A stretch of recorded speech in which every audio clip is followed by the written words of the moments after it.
धार्मिक यात्रा कार्यक्रम रे आपनको स्वागत करू।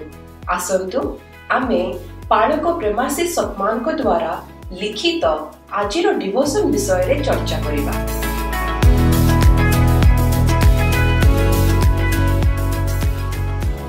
Praise the Lord. Praise the Lord. आज आमे गोटे बहुत भल विषय रे कथा हेबा। पालक प्रेमाशीष सतमानंगर गोटे लेखा अछि प्रेमरे मूलाधार जीवन और जीवंत विश्वास। हाँ आज्ञा। तार किछि मुख्य कथा उपरे आज आमे एमती गभीर भावरे टिके देखिबा। हाँ निश्चय आमे मुख्यतः देखिबा जे एई मृत कार्य कोन जिंस आउ केमिति आमे सेई प्रेमरे मूलाधार जीवन देई गोटे जीवंत विश्वास पर्यंत जाई परिबा सेटा होची मूल कथा। हाँ आउ लेखाटा आरंभ होईची गोटे बहुत साधारण अनुभूति रु, माने आमे समस्त बोधे केबे ना केबे अनुभव करिथिबा। केमिति जेमती प्रार्थना कला बेले हठात घंटा को चाहि देले आ मन को आसिला आह बस आज पई मो काम सरिला, गोटे कर्तव्य सरीगला भलिया। ओहो हाँ हाँ बुझली, माने गोटे रिलीफ मिल गेला परे एकदम। तो एठु गोटे प्रश्न आसुछि, आमे जो सब धार्मिक काम करूछे ता पछरे प्रकृत कारणटा कोन? खाली गोटे बाध्यबाधकता ना परमेश्वरଙ୍କ प्रेम पई हमर कृतज्ञता? बहुत बढ़िया प्रश्न। आउ यही प्रश्नटा ही आमको सीधा एब्री 6:2 को नहीं जाउछि। अच्छा सेठी कहा जाइछि जे आमे सेई प्राथमिक शिक्षा को पछरे पकेई विशेष करी मृत कर्मरु मन परिवर्तन करी। मृत कर्मरु मन परिवर्तन। हाँ आउ परमेश्वरଙ୍କ ठरे विश्वास रखी आगको बढ़िबा कथा, सिद्धि आड़को जीवा कथा।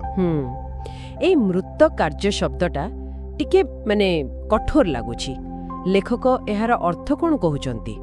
को काम को मृत कुहा जीवो? हाँ देखंतु लेखक बहुत स्पष्ट करिसंती मृत कार्य माने सेई सबु धार्मिक काम। हाँ जहाँ में केवल एमिति कर्तव्य भाविकी करू, बाध्य होइकी किंबा लोक देखाणिया भावरे। अच्छा किंबा एमिति भी हेई पारे जे परमेश्वरंकठु किछि पाइबा आशारे। बुझले? हाँ हाँ। एथिरे प्रार्थना, बाइबल पढ़ा एमती भलो काम भी आसी पारे जदि ता पछर उद्देश्यटा ठीक नाही। ओहो बाहर को सब ठीक ठाक लागेबो किंतु एहा भितरे परमेश्वरंक सह से प्रकृत हृदयर संपर्कटा गढ़ी पारेनी। वाह, ए कथाटा बहुत चिंता करिबा भड़ी। आ लेखारे जो उदाहरणटा अछि सेटा मते बहुत छुइला। कोटा? से जो मोबाइल फोन कथा, सिग्नल नाही आ आपण मेसेज पठेई चालुछंती। हाँ हाँ सबु करूछंती, टाइप करूछंती, सेंड बटन दाबुछंती किंतु कनेक्शन ही नाही, तेणु मेसेज पहुंचुनी। वाह कि सुंदर दृष्टांत, एकदम ठीक। तेणु काम करिबाटा खाली यथेष्ट नुहे, संजोगटा दरकार। निश्चय आपण ठीक कहिले। से दृष्टांतटा पूरा स्पष्ट करि दउची परमेश्वर खाली आमर बाहर काम देखि खुशी होंतिनी।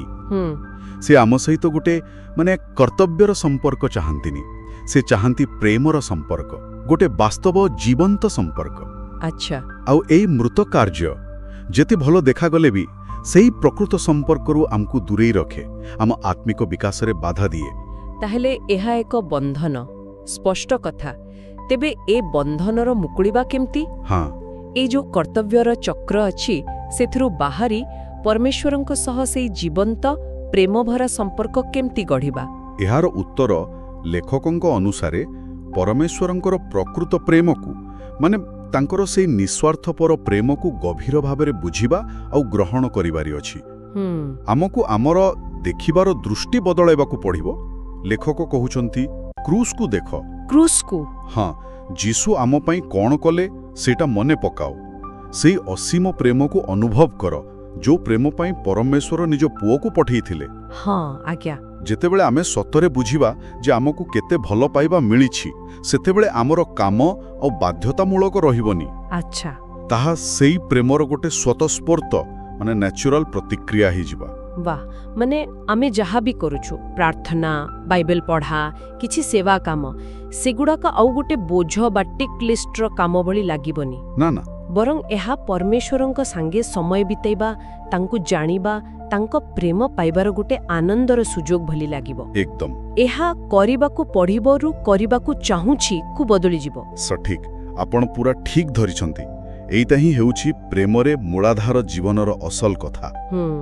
आमर जहा भी आध्यात्मिक अभ्यास सेगुडाक नियम पालन पई नुहे कि कर्तव्य सारिबा पई नुहे ना, बरं परमेश्वरंकर सेई अपार प्रेमर एक स्वाभाविक आनंदमय प्रतिफलन हेबा दरकार। हाँ आउ एई जीवंत विश्वास खाली भीतरे अनुभव करिबा कथा नुहे, यह आम कामरे आम मनोभावरे हाँ आम संपर्करे भी देखा जीवो।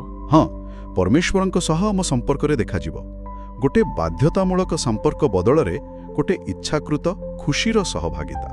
एई परिवर्तनटा ही तो आमको से मृत कार्यर बंधनरु बाहर करी जीवंत विश्वासर स्वाधीनता आड़कू नहीं जीवो। निश्चय एमिति एक संपर्क जहा प्रकृतरे भितरु आसीबो आमको बदलैबो आउ जीवन देबो। हाँ आज्ञा आउ पाळक प्रेमाशीष सत्ममुखर एई लेखाटी एई गभीर सत्य को बहुत सरल भावरे आ बहुत प्रभावशाली ढंगरे आम आगरे रखिछि। हाँ खाली समस्याटा देखैनी बरं गोटे स्पष्ट रास्ता भी देखैछि। को रास्ता? सेई मृत कर्मरु जीवंत विश्वास पर्यंत यात्रा आउ से यात्रार मूलद्वार हेउछि परमेश्वरंकर प्रेम।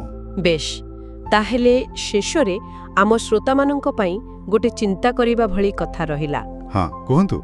निजर आध्यात्मिक जीवन को टिके सत भावरे देखंतु। को काम गुड़ाक खाली गोटे नियम मानिबा भलिया किंबा बोझ भलिया लागुछि। आउ सबुठु बड़ कथा हैला सेगुड़िकु केमिति परमेश्वरंक प्रेमर गोटे आनंदमय स्वतस्फूर्त प्रतिक्रिया रे बदलई हेबो। बहुत भल प्रश्न। आउ एही चिंतन सहित आसंतु सेही लेखार शेषरे थिबा प्रार्थना को मन पकेइबा आउ ग्रहण करिबा। हाँ कहंतु। हे प्रभु मोते मृत कार्यर बंधनरु मुक्त करिथिबारु धन्यवाद। मोते जीवंत विश्वास रे चालिबाकु शक्ति दियो। तुमर असीम प्रेमरे मो जीवनर मूलद्वार स्थापन करिबाकु साहाय्य कर। आउ तुम सहित एक सत्य गभीर संपर्कर आनंद को प्रतिदिन अनुभव करिबाकु मोते सक्षम कर। Amen. Amen. Praise the Lord. Praise the Lord.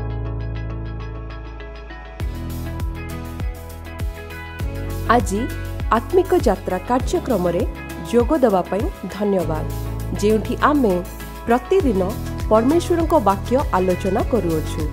जदि एही कार्यक्रम आपनको आशीर्वाद देइयोछि तेबे एहाकू आपना फैमिली आउ फ्रेंड्स व्हाट्सएप ग्रुप रे शेयर करंतु। आसंता काली पुणी देखा हबा।